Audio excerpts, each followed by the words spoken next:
Euzu billahi mineşşeytanirracim. Bismillahirrahmanirrahim. Elhamdülillah ve salatu ve selamu ala Resulillah. Değerli arkadaşlar, Muhammed Ali As-Sabuni'nin Et-Tefsirul Vadihul Muyesser adlı eserinden 27. cüz'ün 41. dersini yapmak üzere birlikteyiz. Geçen dersimizde Tefsiru Suratul Hadid, Hadid suresi tefsirini işliyorduk. 23. ayette kalmıştık. 23. ayeti kısmen tefsir etmiştik. Efendim kitabımızın 1374. sayfanın son satırındayız. 1374. sayfanın son satırındayız. Efendim 23. ayetin tefsirini okumaya devam ediyoruz. Neydi bu ayet-i kerime? Efendim öncesinde buyruluyordu ki efendim yeryüzünde olsun, efendim vücudunuzda olsun ey insanlar herhangi bir musibet gelse, isabet etse mutlaka henüz Allah o musibeti yaratmadan o bir kitapta kayıtlıdır. Levh-i Mahfuz'da kayıtlıdır. Kime ne musibet gelecek, nereye ne isabet edecek? Efendim gerek genel, gerek özel, gerek efendim yeryüzüyle alakalı, gerek insanların iş dünyaları, bedenleriyle alakalı olsun, bütün musibetler önceden kaydedilmiştir, belirtilmiştir. Efendim bu ayette de niye böyle, hikmeti ne bunun? Efendim ta ki elinizden kaçırdığınız, efendim kaybettiğiniz hususlardan dolayı aşırı derecede üzülmeyesiniz ve elde ettiğiniz şeylerden dolayı aşırı derecede şımaracak derecede sevinmeyesiniz diye belirtiliyordu ve Allah hiçbir kibirliyi ve övüneni sevmez diye bu ayet-i kerime bitirilmişti. Mealen bu şekildeydi. Tefsirini okuyorduk. Kâle İbn Abbas, bu ayetle ilgili İbn Abbas Hazretleri şöyle demiş: "Leyse min ahadin illa huve yahzanu ve yafrah." Leyse min ahadin, hiç kimse yok, hiç kimse yoktur ki illa huve yahzanu ve yafrah. Yani yoktur ki efendim üzülmesin, sevinmesin. Yani bir şey elde ettiği zaman, bir nimet elde ettiği zaman sevinmesin. Efendim bir şey kaybettiği zaman üzülmesin. Efendim herkes sevinir de üzülür de bu gibi durumlar karşısında. وَلَكِنَّ الْمُؤْمِنَ يَجْعَلُ مُصِيبَتَهُ صَبْرًا وَغَنِيمَتَهُ شُكْرًا. Fakat mümin, peki müminin farkı ne? Mümin yec'alu musibetehu sabran. Efendim musibetini sabırla karşılar. Musibetini sabırla karşılar. Ve ganimetehu şükran. Efendim ganimetini, kazancını, burada ganimetini, kazanç, nimetini efendim şükürle karşılar. Nimet görse şükreder. Efendim kayıpla karşılarsa sabreder. Müminin farkı burada. Yani şimdi müfessirimiz bunu biraz açıklıyor. Yani ennel mu'mine iza arafa enne kulle ma yahdusu aleyhi min masaibe ve nekabat innema huve bi qadaillahi istesleme li hukmillahi festeraha kalbuhu ve atma'anna ve şa'ara bir rahati ve rıda. Müfessirimiz diyor ki İbn Abbas'ın bu sözünü açıklayarak yani ennel mu'mine, yani mümin iza arafa enne kulle ma yahdusu aleyhi, efendim aleyhinde meydana gelen her ne varsa min masaibe ve nekebat, musibetler ve sıkıntılar adına kendisine isabet eden, kendisinde meydana gelen, aleyhinde meydana gelen ne varsa innema huve bi qadaillahi, ancak Allah'ın takdiriyledir. Ancak Allah'ın kazası, takdiriyle, hükmüyle olduğuna inanır mümin. Böyle olunca isteslemeli hukmillah, Allah'ın hükmüne teslim olur. Allah'ın hükmüne teslim olur. Kararına saygı gösterir, teslimiyet gösterir. Festeraha kalbuhu vatmaenne, kalbi istirahat eder ve kalbi dinginleşir. Kalbi sükunet bulur. Ve şa'ara bir rahati ve rıda, rahat ve rıza, hoşnutluk hisseder. Yani Allah'ın bu hükmüne, takdirine karşı rahatlık ve hoşnutluk hisseder. وَلِهَذَا قَالَ Mustafa. İşte bundan dolayı Resul-i Ekrem sallallahu aleyhi ve sellem, yani Muhammed Mustafa sallallahu aleyhi ve sellem şöyle buyurmuş: عَجَبًا لِأَمْرِ الْمُؤْمِنِ. Müminin durumuna hayret edilir. Müminin durumu hayret ve hayranlık uyandırıcıdır.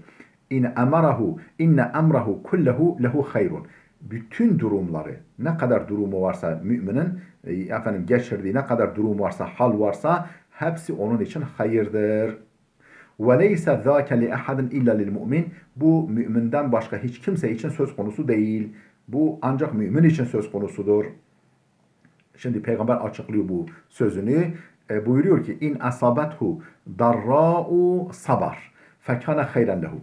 İn asabethu darra'u şayet bir zarar, bir sıkıntı ona isabet etse mümine sabreder fekana hayran lehu. Bu onun için hayır olur. Yani bir musibet müminin başına gelse, mümin bu musibet karşısında sabreder. Bu onun için bir kazanç olur, bir hayır olur. Ve in asabethu serra'u şayet bir sevinçli durum, bir mutluluk durumu, bir nimet isabet etse şekera şükreder fekâne hayran lehu bu da onun için hayır olur. Rabahu Muslim. Bu hadisi İmam-ı Müslim nakletmiş. ثُمَّ وَضَّحَ تَعَالَى مَنْ هُمُ الَّذ۪ي لَا يُحِبُّهُمُ اللّٰهِ ثُمَّ وَضَّحَ تَعَالَى Sonra Allah Teala izah etti. مَنْ هُمُ الَّذ۪ينَ Burada ellezî demiş ama ellezîne olması lazım. Men humullezîne la yuhibbuhumullah. Allah kimleri sevmez. Sonra Allah belirtti ki Allah yani kimleri sevmediğini Allah belirtti. Fakal buyurdu ki ellezîne yebhalûne ve ye'murûnen nâse bil buhli ve men yetevella fe innallâhe huvel ganiyyul hamid.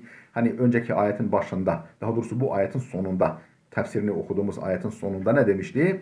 Allah hiçbir kibirli ve böbürleneni, yani kibirli ve böbürleneni, övüneni sevmez. Kimdir o kibirli ve böbürlenenler? Kibirliler ve böbürlenenler aynı zamanda nasıl karakterdeki insanlardır?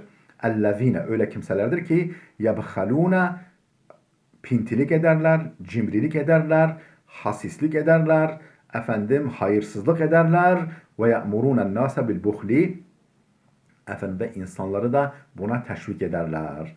İnsanları gerek sözleriyle, gerek tavırlarıyla, tutumlarıyla insanları buna teşvik ederler. Ve men yetevella kim bu nasihatlarımdan yüz çevirirse, bu ikazlarımdan yüz çevirirse buyuruyor Cenab-ı Hak fe innallâhe huvel ganiyyul hamid bilsin ki Allah ganidir, ihtiyaçsızdır. Hiç kimsenin ne kulluğuna ne maddi yardımına ihtiyacı yoktur. El-Hamid her türlü övgüye layıktır. Kamile mutlaktır. Her türlü övgüye layıktır. Bunu böyle bu şekilde bilsin. Ey humullezine yebhalûne fil infâki fî sebîlillah. Kimdir o kibirliler? Kimdir o başkasına karşı kendi malıyla, evlatlarıyla, aşiretiyle, nüfuzuyla, çevresiyle övünenler kimlerdir? Ellezine yebhalûne fil infâki fî sebîlillah. Onlar aynı zamanda Allah yolunda harcamakta pintilik ederler. Harcama konusunda pintilik, cimrilik ederler. Ve yuhazzirûnen nâse minel infâk ve insanları da gerek tavırlarıyla, huylarıyla, beden dilleriyle, gerekse normal dilleriyle insanları Allah yolunda harcamaktan alıkoyarlar.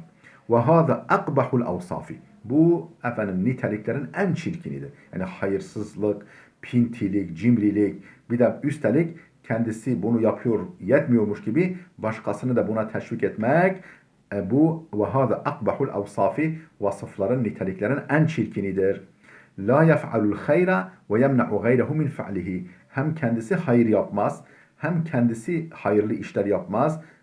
Allah yolunda insanlara yardım konusunda harcamada bulunmaz. Üstelik ve yemna'u gayrehu min fe'lihi başkasını da böyle davranmaktan men eder. وَمَنْ يُعْرِضْ عَنْ بَذْلِ الْخَيْرِ وَالْاِنْفَاقِ Kim malı, hayır burada mal anlamında, hayır ve infakta bezletmek, yani hayır yani mal harcamak ve Allah yolunda infakta bulunmaktan başkasını sakındırırsa, daha doğrusu yüz çevirirse, وَمَنْ يُعْرِضْ kim ki yüz çevirirse عَنْ بَذْلِ الْخَيْرِ وَالْاِنْفَاقِ mal harcamaktan, infaktan, yüz çevirirse فَاِنَّمَا يَضُرُّ نَفْسَهِ O ancak kendi kendine zarar verir. O ancak kendi kendine zararı dokunur. Vallahu Teala mustagnin anhu ve an ihsanihi. Allah Teala'nın ona da onun ihsanına da, yardımına da ihtiyacı yoktur. Mahmudun fi zatihi ve sıfatihi. Allah zatında ve sıfatlarında zaten kamile mutlaktır. Zaten her türlü övgüye layıktır ve bil fiilde gerek melekleri, gerek mümin kulları tarafından, gerek diğer mahlukatı tarafından zaten övülmektedir. Yansuru dinehu min gayri hacetin ila infaki hadal bakhil. Yansuru dinehu, dinine yardım edecektir. Allah dinine yardım eder. Min gayri hacetin ila infaki hadal bakhil. Böylesi pinti, böylesi cimri kimselerin harcamasına ihtiyacı yoktur. Efendim dinine yardım eder. Efendim başkası işte dine yardım için, destek için harcamasına Allah'ın ihtiyacı yoktur. Ve fil ayeti va'idun ve tehdidun. Bu ayette aynı zamanda bir gözdağı ve bir tehdit vardır. ثُمَّ بَيَّنَ تَعَالَى الْحِكْمَةَ مِنْ اِرْسَالِ الرُّسُلِ فَقَالَ سُبْحَانَهُ.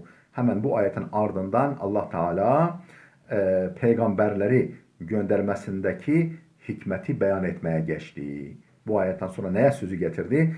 Peygamberlerin irsalinden, peygamberlerin gönderilmesinden, elçilerin gönderilmesinden hikmetin ne olduğunu beyan etmeye geçti. Fekale subhanehu, bu konuda şöyle buyurdu Allah. لَقَدْ أَرْسَلْنَا رُسُولَنَا بِالْبَيِّنَاتِ وَأَنْزَلْنَا مَعَهُمُ الْكِتَابَ وَالْمِيزَانَ لِيَقُومَ النَّاسُ بِالْقِسْطِ. لَقَدْ أَرْسَلْنَا رُسُولَنَا. Hiç kuşkusuz biz peygamberlerimizi, elçilerimizi gönderdik. Bilbeyinati, apaçık belgelerle, mucizelerle, kitaplarla, apaçık belgelerle, mucizelerle peygamberlerimizi gönderdik. Ve enzelna ma'ahumul kitabe vel mizana. Onların beraberinde, onlarla birlikte kitabı indirdik ve ölçüyü, kitabı ve mizanı, yani kitabı ve adaleti indirdik. Adalet ölçülerini, mizanı indirdik. لِيَقُومَ النَّاسُ بِالْقِسْطِ. Ta ki insanlar adaleti tamam yerine getirsinler. O kitaba uysunlar, kitaptaki adalet ölçülerine uysunlar ve kıst, yani adaleti, tarafsızlığı, hakkaniyeti tam olarak yerine getirsinler. Kâme bi, yerine getirmek demektir. لِيَقُومَ النَّاسُ بِالْقِسْطِ.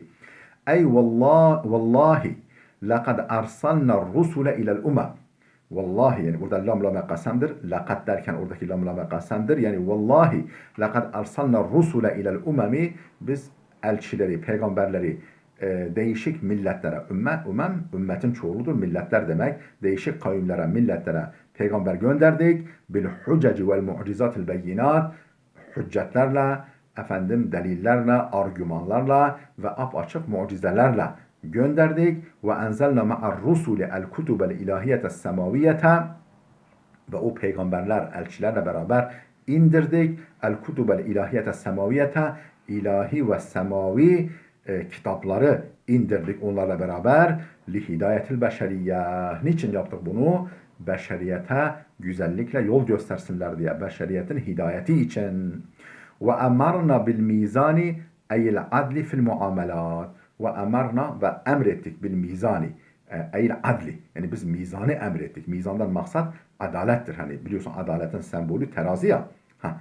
Adliyenin sembolü, hukukun sembolü terazidir. Ve emarna bil mizani, biz mizanla emrettik. Yani ey ve el adli. Yani adaleti emrettik fil muamelat. Alım satımlarında, bir karşılıklı muamelelerinde, davranışlarında başkalarıyla, çevresindeki varlıklarla, canlılarla, cansızlarla adaleti emrettik. لِيَأْمَنَ النَّاسُ عَلَى أَنْفُسِهِمْ وَأَمْوَالِهِمْ. Ta ki insanlar birbirlerine karşı malları ve canları konusunda emin olsunlar. Birbirlerinden emin olsunlar. Birbirlerinden çekinmesinler, korkmasınlar. Canları ve malları konusunda. وَيُقْضَى عَلَى الْخِلَافَاتِ وَالْمُنَازَعَاتِ beynehum ve yukda ala, yani ortadan kaldırılsın diye kitabı indirdik, adaleti indirdik, adaleti emrettik. Ve yukda alel hilafati vel munazaati beynehum. Aralarında çekişme ve ihtilafları bertaraf edilsin. Aralarındaki çekişme ve ihtilaflar bertaraf edilsin, ortadan kaldırılsın. Ve enzelnel hadide fihi ba'sun şedidun ve menafi'u linnas. Ve enzelnel hadide. biz demiri de indirdik. İndirdik derken yani nimet olarak sunduk. Yani bütün nimetler Allah'tan ya. İşte demiri de bir nimet olarak sunduk ki yani insanları nimet olarak yarattık. Demiri fihi ba'sun şedidun, o çok büyük bir kuvveti içeriyor. Yani büyük bir kuvvetin sembolüdür. Demir ve menafi'u linnas, bir de insanların istifadesine olan çok şeyi temsil ediyor demir. Hem insanların istifadesine çokça yarayan alet ve edevatta kullanılır, alanlarda kullanılır demir, hem de büyük bir gücü temsil eder.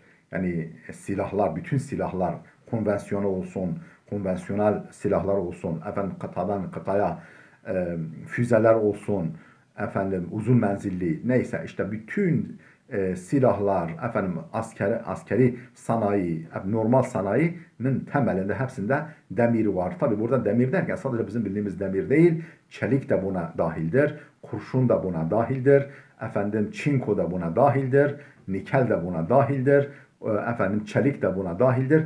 Hepsi demir kapsamına, yani bütün madeniyat, ne kadar madeni şeyler varsa hepsi demir kapsamına dahildir.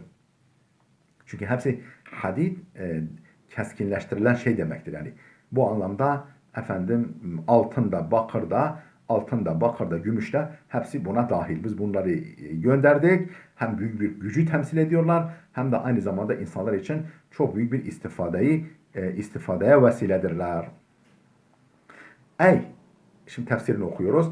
Ey halakna ve evcedna lekumul hadida. Yani biz sizin için ey insanlar demiri yarattık, icat ettik. Fihi kuvvetun ve menfaatun ve mena'atun li rad'az zalimi. O demirden üretilen, yapılan alet ve edevatta bir kuvvet vardır. Ve mena'atun li rad'az zalim.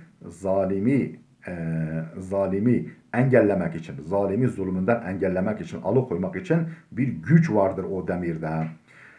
لأن آلات الحرب تصنع منه. Çünkü savaş alet ve edevatı, savaş araç ve gereçleri demirden yapılır. Mesela kerrimahi, mızraklar, o zamanki şartlarda mızraklar, ve suyufi, kılıçlar, ve duru'i, zırhlar, ve debbabatil musaffahati,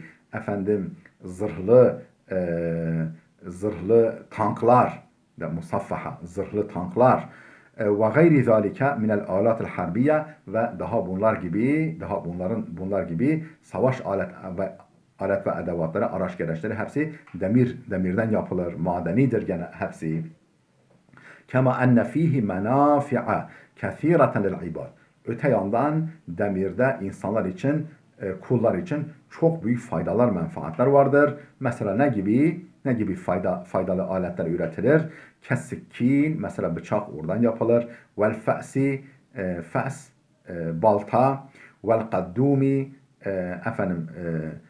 kaddum, o da küçük balta oluyor. Ve alatil, yani nacak diyorlar, nacak.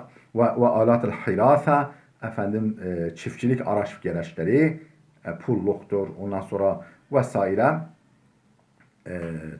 tırmıktır, pulluktur vesaire, bütün çiftçilik araç ve gereçleri hepsi demirden yapılıyor. Hepsi bunlarla da demirden üretilen bunlarla da insanlar için bir fayda var. Ve ma min sinaatin illa vel hadidu fiha maddetun esasiyetun fiha. Ve ma min sinaatin, hiçbir sanat yoktur ki, yani sanayi, hiçbir sanat yoktur ki illa vel hadidu fiha maddetun esasiyetun. Mutlaka onda demir temel maddedir, temel unsurdur, temel ögedir. Değerli dostlar, burada fihanın birisi fazla. Ve ma min sinaatin illa vel hadidu maddetun esasiyetun fiha. Ya böyle okuyacağız, yani birinci fihayı atacağız, yahut da ve ma min sinaatin illa vel hadidu fiha maddetun esasiyetun. Yani fihayı oraya da alabiliriz, fark etmiyor. O iki fihadan birini mutlaka atmamız lazım. Yani birisi fazla duruyor. Ve bihassatin, özellikle de el ebniyetul musellahatu fi asrina. Özellikle silahlı, yani silah şeklindeki araç ve gereçler ve bihası el-ebniyetul musallahatu fi asrına çağımızda efendim silahlı araç ve gereçler. El-musemmatu bin natihatis sahab el-musemmatu bin natihatis sahab ve yuradu el-musemmatu natihatis sema gökdelen gibi, mesela gökdelenler demir genelde demir aksamdan yapılıyor. Ve yuradu bil hadid cinsul maadin. Burada tırnak içinde hadid, yani biz demir diye tercüme ettik. Demir yani haditten murat, kasıt efendim bütün madeni şeylerdir. Bütün madeniyattır. Madeni yani madenlerdir. Ken nuhas efendim bakır gibi, vel alüminyum gibi, ve zinc çinko gibi, ve rasas efendim ve kurşun gibi, vel fulas çelik gibi, bütün bunlar yine hadid kapsamına girer. Bütün hepsi madeniyattır. Hepsi demir şemsiyesi altına girer. فَكُلُّ هَذِهِ الْمَعَادِنْ تَنْفَعُ الْبَشَرَ. Bütün bu madeniyatlar, bütün bu madenler insanlara fayda sağlar. وَفِيهَا رَادِعٌ لِمَنْ أَبَى الْحَقَّ وَعَانَدَهُ. Hakka karşı serkeşlik eden, hakka karşı baş kaldıran ve inatkarlık gösteren kimseleri men etmek vardır. Onları işte bu tavırlarından caydırmak vardır demirde. Demirle bunlar efendim caydırılıyor. وَلِيَعْلَمَ اللّٰهُ مَنْ يَنْصُرُهُ وَرَسُولَهُ بِالْغَيْبِ اِنَّ اللّٰهَ قَوِيٌّ عَز۪يزٌ. وَلِيَعْلَمَ اللّٰهُ. Ta ki Allah bilsin. Tabi Allah bilsin derken yani Allah ortaya koysun demek. Yani somutlaştırsın diye. Allah kitabı, efendim mizanı, demiri indirmiş ki, kitabı o peygamberlerle beraber göndermiş, efendim mizanı, ölçüyü emretmiş, demiri yani böyle büyük kuvvet kaynağı, büyük efendim fayda temsilcisi olan demiri indirmiş, nimet olarak sunmuş, yaratmış ki efendim yukarıdaki bir hikmetini söyledi. Başka bir hikmet ve liya'lemallahu men yansuruhu ve rusulehu. Ta ki Allah bilsin derken yani Allah ortaya koysun. Yoksa haşa Allah bilmiyordu da öğrensin diye değil. Allah somut bir şekilde ortaya koysun diye men yansuruhu ve rusulehu. Kendisine ve elçisine kimler yardım edecek? Allah efendim demiri, madeni bu gibi şeyler yaratmış ki efendim kimler o silahı kuşanarak Allah'ın dinine ve Allah'ın elçilerine yardım edecek. Allah bunu ortaya koysun diye bil gaybi. Ve liya'lemallahu men yansuruhu ve rasulehu bil gayb. Yani efendim Allah'ı görmediği halde, Allah'ın efendim cehennemini, cennetini görmediği halde kim Allah'a, yani Allah'ın dinine ve onun peygamberine yardım edecek? Allah bunu somutlaştırmak için bunları yarattı. İnnallaha kaviyyun aziz. Hiç kuşkusuz Allah kavidir, güçlüdür, azizun, efendim karşı konulmazdır. Dediği dediktir. Mutlaka hükmünü yerine getirendir. Ey veli yuzhira linnasi, yani insanlara göstersin diye, insanlara izhar etsin diye Allah men yansuru dinallahi ve rusulehu.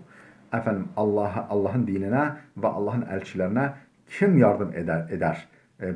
Bu gerçeği insanlara göstersin diye bunları yaratmış. Fi mücahedeti a'daillahi. Ne konuda Allah'ın dinine ve Allah'ın elçilerine, ne konuda kim yardım edecek? Bunu somutlaştırsın diye fi mücahedeti a'daillahi, Allah düşmanlarıyla mücadele konusunda.